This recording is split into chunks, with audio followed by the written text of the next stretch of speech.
Gusto mo bang malaman kung nasa tamang landas ka? Kailangan mo ba ng katiyakan na kasama mo ang Diyos sa gawaing iyon? Ngayon, nagbabahagi ako ng 12 palatandaan na nagpapakita na ikaw ay nasa tamang landas. Ang pagkakaroon ng suporta at pagsang-ayon ng Diyos ay hindi maaaring labis na bigyang diin sa buhay ng isang mananampalataya. Kung hindi mo makita ang pagpapakita ng alinman sa mga palatandaang ito, malamang nawala ka sa tamang landas. Ang iyong mga pagpipilian ay maaaring mukhang maganda sa labas, ngunit pasensya na, ang Diyos ay wala. Kaya, ano ang mga palatandaang ito? Bago tayo magpatuloy, mangyaring mag-subscribe sa channel na ito kung hindi mo pa nagagawa. Hinding-hindi iwan ng Diyos ang kanyang mga anak sa dilim. Hanggat handa kang gawin ang kanyang kalooban, lagi kanyang gagabayan, at ang isa sa mga pangunahing paraan ng paggabay sa iyo ay sa pamamagitan ng mga palatandaan. Kaya, kapag gagawa ka ng isang mahalagang desisyon pagkatapos manalangin, ang kailangan mo lang gawin ay maghintay para sa mga palatandaang ito. Kapag nakita mo sila, ikaw ay nasa tamang landas. Ang mga palatandaang ito ay hindi mahirap makita, madali mong mahihinuha ang mga ito. Ngunit kung hindi mo matukoy ang mga ito, kailangan mong maghintay hanggang sa ihayag sila ng Diyos. Ngayon, ano ang mga palatandaang ito? Numero 1. Isang malalim na pakiramdam ng kapayapaan at kasiyahan. Ang kapayapaan ay ang kawalan ng kaguluhan. Isa sa mga pangalan ni Jesus, ayon sa Isaiah 6:6, ay ang prinsipe ng kapayapaan. Ibig sabihin saan man tumira si Jesus, nananahan ang kapayapaan. Hindi mo maihihiwalay ang Diyos sa kapayapaan. Kaya, kapag mayroon kang malalim na pakiramdam ng kapayapaan, patungo sa isang pagsisikap o isang relasyon, ikaw ay nasa tamang landas. Ito ay isang senyales mula sa Diyos na nariyan siya sa tabi mo. Marami ang hindi sapat na maingat upang malaman ang kalagayan ng kanilang espiritu kapag gumagawa ng mga desisyon. Sila ay minamadali at sa gayon ay nahulog sa hukay. Dapat mong unawain muna ang lahat ng bagay sa pagkakaroon ng kapayapaan. Kapag mayroon kang anumang negatibong damdamin tungkol sa isang bagay, umatras, senyales ito na ayaw ng Diyos na tahakin mo ang landas na iyon. Kung nasa tamang landas ka, bubusugin din ng Diyos ang iyong bibig ng mabubuting bagay. Matutugunan niya ang iyong mga pangangailangan. Hindi mo na kailangang maghanap ng validation ng mga lalaki. Maaaring hindi mo pa ang lahat, ngunit mayroon ka ng lahat. Ang may Diyos ay may lahat. Kaya, kapag ang iyong isip ay tahimik at ikaw ay nasa kapayapaan, kahit nasa harap ng mga kapighatian at pagsubok, ikaw ay nasa tamang landas. Bilang 2, mga paulit-ulit na mensahe at pattern. Ano ang ibig sabihin nito? Maaaring inuulit ng Diyos ang isang direksyon o tagubilin sa iyong puso. Kapag natutulog ka, napanaginipan mo ito. Habang nakikinig sa mga mensahe mula sa mga pinahirang lalaki ng Diyos, naririnig mo silang naglilingkod sa iyo tungkol dito. Sumasang-ayon dito ang iyong mga kaibigan at pamilya. Ito ay isang malinaw na palatandaan na nais ng Diyos na ituloy mo ang kursong iyon. Gusto niyang lumakad ka sa ganoong paraan. Kaya't patuloy niya itong inilalagay sa iyong puso. Sinasabi sa Jeremiah 33:3, "Tumawag ka sa akin, at sasagutin kita, at sasabihin sa iyo ang mga dakila at hindi masaliksik na bagay na hindi mo nalalaman." Maaaring nagdadasal ka para sa isang bagong trabaho. Ang iyong isip ay nakatuon sa isang partikular na pagkakataon, ngunit patuloy na itinutulak ng Diyos ang iyong puso sa iba. Isa yon sa mga magagandang bagay na hindi mo alam. Alam mo sa kaibuturan mo na ito ang kalooban ng Diyos para sa iyo. Ano ang kailangan mong gawin? Isuko ang iyong sarili at lumakad sa landas na yon. Ganyan ka gumawa ng tamang desisyon. Ngunit kung labag ka sa utos na ito, mas makakasama mo kaysa sa kabutihan ang iyong sarili. Bakit? Dahil ang Diyos ay hindi kasama mo. At kapag wala siya sa piling mo, hindi maiiwasan ang panganib at kabiguan. Pangatlo, ang lahat ay nakaayon para sa iyong ikabubuti. Ito ay isa pang makapangyarihang palatandaan na ikaw ay nasa tamang landas. Ang mga hadlang ay hindi maiiwasan. Maaaring makatagpo mo sila sa iyong paglalakbay. Gayunpaman, kahit na ang lahat ng ito ay hahantong sa iyong kabutihan, maaaring tapusin ng Diyos ang iyong trabaho para makapagsimula ka ng iyong negosyo. Baka masira niya ang relasyong iyon para makilala mo ang tamang tao. Huwag mong hayaang ilipat ka ng mga pagsubok. Lahat sila ay magkakahanay para sa iyong ikabubuti. Ang Diyos ay patuloy na magpapatatag sa iyo sa lahat ng paraan. Hinding-hindi mo malilimutan ang kanyang pamalo at tungkod. Sino ang mag-aakala na ang yugto ng alipin ng buhay ni Jose ay upang ihanda siya para sa trono? Dumaan siya sa mga paghihirap, ngunit ang lahat ay naayon sa kanyang ikabubuti. Ito ay magiging iyong patotoo sa lalong madaling panahon. Ang kailangan mo lang gawin ay tiyakin na mananatili ka sa Diyos sa lahat ng araw ng iyong buhay. Ano man ang mangyari, makinig sa tinig ng banal na espiritu kapag sinabi niya sa iyo na patuloy na kumilos, kahit na wala kang nakikitang paraan. Hanggat siya ay kasama mo, ikaw ay nasa tamang landas. Numero 4, nagsisimulang magbukas ang mga pagkakataon at pintuan. Walang lalaking nagmamahal sa pagwawalang kilos. Lahat ay gustong sumulong. Kaya, isang makapangyarihang palatandaan na ikaw ay nasa tamang landas ay ilalantad ng Diyos ang iyong buhay sa mga pagkakataon. Kung ginagawa mo ang tamang trabaho, patuloy na magbubukas ang mga pinto para sa iyo. Hindi ka maghihirap para makuha ang mga ito dahil nasa tabi mo ang Diyos. Kung ikaw ay nasa tamang bilog ng mga kaibigan, patuloy nilang itataas ang iyong mga kamay at hindi pababa. Iyan ay kung paano mo malalaman ang tamang lugar para sa iyo. Ngunit kung nakakaranas ka ng mga saradong pinto at kawalan ng kapayapaan, dapat mong lisanin ang kapaligirang iyon. Ito ay isang senyales na wala ka sa kinaroroonan ng iyong tagumpay. Kaya, bumalik ka sa Diyos at patuloy na manalangin hanggang sa makarating ka sa iyong lugar ng tadhana. Hindi mo kailangang sumuko. Kung magtitiwala ka at susunod, dadalhin ka ng Diyos sa tamang landas. Kaya, mag-ingat sa mga pagkakataon. Mayroon bang mga paraan para mapabuti mo ang iyong sarili? Kung oo, itayo ang iyong sarili sa landas na iyon. Yan ang tama para sa iyo. Numero 5, mga daan para sa espiritual na paglago. Ano man ang tama ay dapat maglalapit sa iyo sa Diyos. Kaya, kung ang iyong nararanasan ay hindi nagtutulak sa iyo na umunlad sa espiritual, wala ka sa tamang landas. Makakaharap ka sa mga hadlang sa iyong daan. Gayunpaman, ang pagtagumpayan sa kanila ay dapat na humantong sa paglago. Iba ito sa tukso. Kung nasaan ka o ang ginagawa mo ay paulit-ulit na pinagmumulan ng tukso sa iyong kaluluwa, kailangan mong lumayo. Bakit? Ang pagkahulog sa tukso ay ginagawa kang biktima ng dyablo. Hindi ito nakakatulong sa iyo na lumago sa espiritual. Gayon din, kapag ikaw ay nasa isang landas na tumutulong sa iyong yakapin ang mga positibong pagbabago sa iyong buhay, iyon ang tamang landas para sa iyo. Ang iyong mga kaibigan ay magtutulak sa iyo na matuto ng pasensya, pagpapakumbaba, at pagpipigil sa sarili. Magbabago ang iyong buhay para sa mas mahusay, at pagkatapos ay matututo ka pa tungkol sa Diyos. Mas makikilala mo siya. Kapag naranasan mo ang lahat ng ito sa isang relasyon, ikaw ay nasa tama.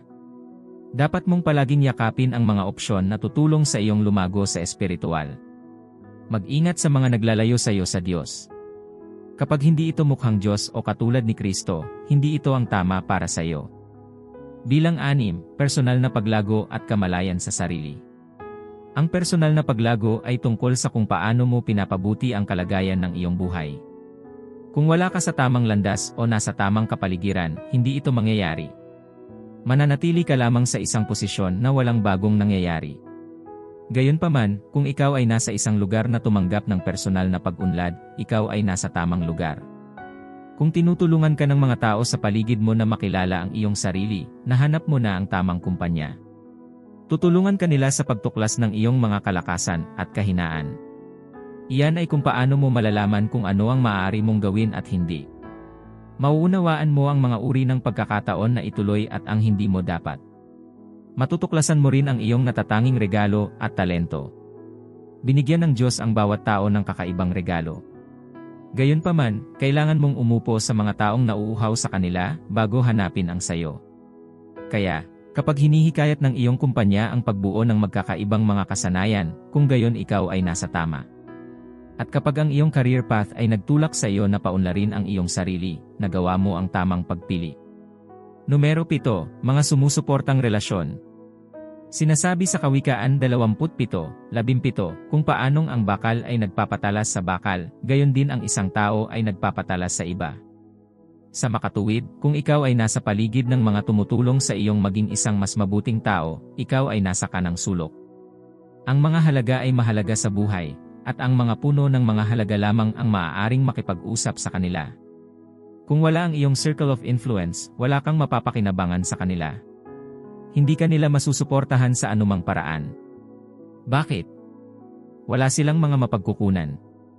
Hindi mo kailangan ng mga relasyon na tumatagal ng higit pa sa natatanggap mo mula sa kanila. Kailangan mo ng suportang relasyon. Kailangan mo ng mga lalaking kayang pasanin ang iyong mga balikat. Nagpaplano ka bang magpakasal sa isang kapareha na nagmamahal lamang sa iyong mga mapagkukunan, ngunit nagdaragdag ng kaunti o wala sa iyong paglaki? Ikaw ay nasa maling relasyon. Kailangan mong sundin ang babala ng Diyos ngayon at lumaya mula rito.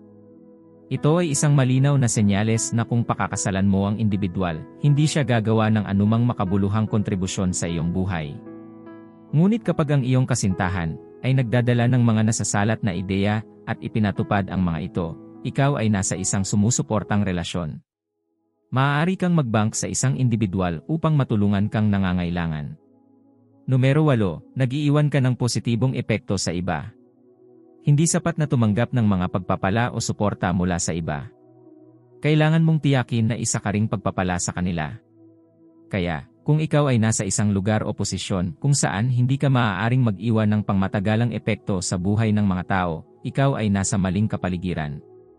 Kung nagpapatakbo ka ng isang negosyo na nakatuon lamang sa kita nang walang pagsasaalang-alang sa damdamin o kapakanan ng mga tao, gumagawa ka ng isang bagay na maaaring magkaroon ng nakamamatay na kahihinatnan. Kaya, muling subaybayan ang iyong mga hakbang. Hindi mahirap matukoy kung nagkakaroon ka ng epekto. Ang kailangan mo lang gawin ay magtanong sa mga tunay na tao. Ikaw ay nasa tamang landas kapag sila ay makapagpapatotoo sa kung ano ang ginagawa ng Diyos sa kanilang buhay sa pamamagitan mo. Ito rin ay tanda na kasama mo ang Diyos. Kaya, kung natuklasan mo ang iyong landas ng pagpapala sa iba, dapat kang manatili dito. Huwag lumihi sa tamang landas ng walang dahilan. Patuloy na pagpalain ang iba at pagpapalain ka ng Diyos. Ang Biblia ay nagpatotoo tungkol kay Jesus na nagsasabi na siya ay lumibot sa paggawa ng mabuti. Si Jesus ay nagkaroon ng patotoong ito dahil gusto niyang matupad ang tadhana. Ito dapat ang iyong determinasyon. Ganyan ka nag-iiwan ng magandang impresyon sa mga taong tumatawid sa iyong landas. Numero 9, isang malalim na kahulugan ng layunin. Ang layunin ay kung ano ang nagtutulak sa isang tao.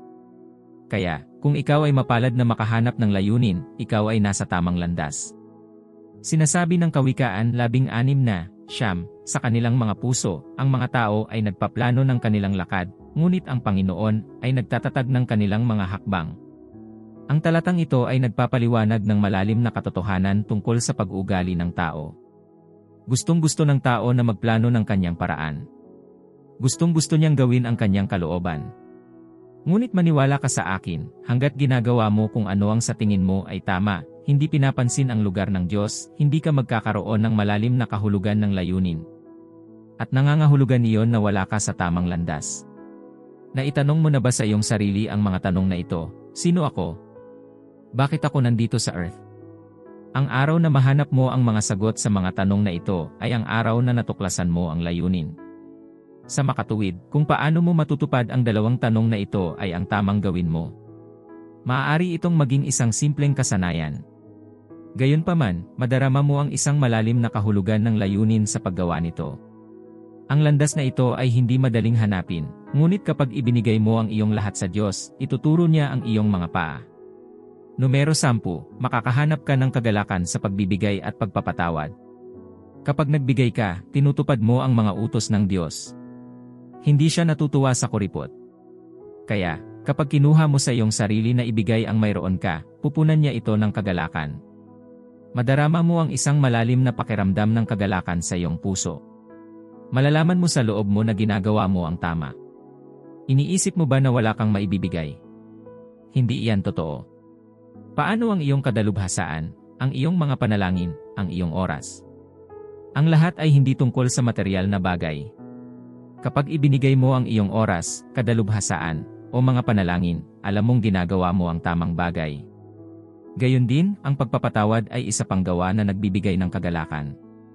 Pinalaya mo ang iyong kaluluwa mula sa sakit at kalungkutan. Kaya, kung may pinanatili ka sa bilangguan ng iyong puso, alamin na gusto ng Diyos na palayain mo sila ngayon. Hindi ito para sa tao kundi para sa iyo. Kailangan mo ang pagpapagaling na kasama nito. Kailangan mo ang kagalakan. Kailangan mong sumulong at huminto sa pagbabalik tanaw.